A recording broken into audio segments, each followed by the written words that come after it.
Hello বন্ধুরা, দেখো আজ আমি বানাচ্ছি বেগুনের আচার।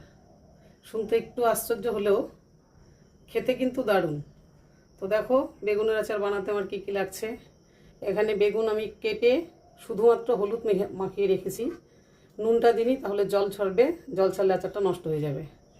আর এখানে লাগছে শুকনো লঙ্কা, পাঁচফোড়ন, কাঁচা লঙ্কা চেরা, থেতো করা রসুন, তেঁতুলের কাঠ, লবণ, চিনি, সর্ষের তেল। এই হচ্ছে আমার আজকের উপকরণ। তো তোমরা দেখতে থাকো আমি কিভাবে করি। খুবই ইজি এবং খেতে ভীষণই টেস্টি। তো প্রথমেই আমি পাঁচফোড়ন আর শুকনো লঙ্কাটা একটু ভেজে নিচ্ছি।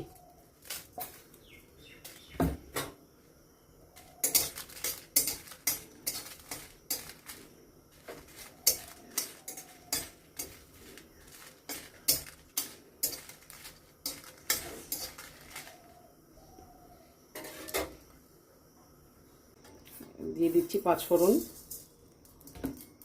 তোমরা চাইলে শুকনো লঙ্কার গুঁড়োও দিতে পারো, তো আমি ভেজে দিচ্ছি, এতে পোড়া পোড়া একটা গন্ধ ছাড়বে, বেশ ভালো লাগবে। নামিয়ে নিচ্ছি। বেশি পাঁচফোড়নটা বেশি ভাজা যাবে না।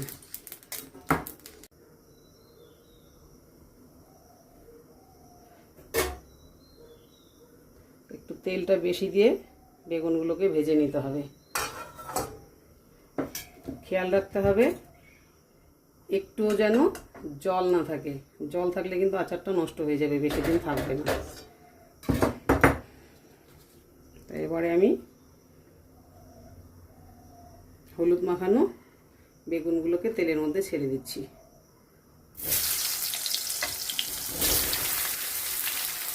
দেখো বন্ধুরা, আমার বেগুনটা ভাজা হয়ে গেছে। এবার আমি বেগুনটাকে নামিয়ে নিচ্ছি। এখানে বেগুনটা মোটামুটি 80% বয়েল হয়ে গেছে। এই যে দেখো আমার রসুন আর লঙ্কাটা ভাজা ভাজা হয়ে এসছে। খুব বেশি কড়া করে ভাজা যাবে না, তাহলে ফ্লেভারটা নষ্ট হয়ে যাবে। মোটামুটি একটু দেখো কালারটা চেঞ্জ হয়ে গেছে। এবারে আমি এতে দিয়ে দিচ্ছি ভাজা বেগুনগুলো।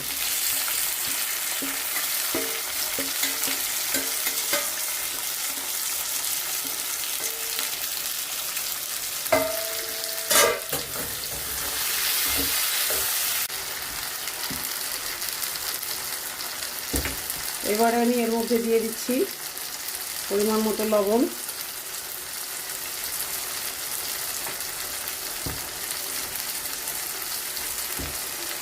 দিয়ে দিচ্ছি তেঁতুলের কাঠ।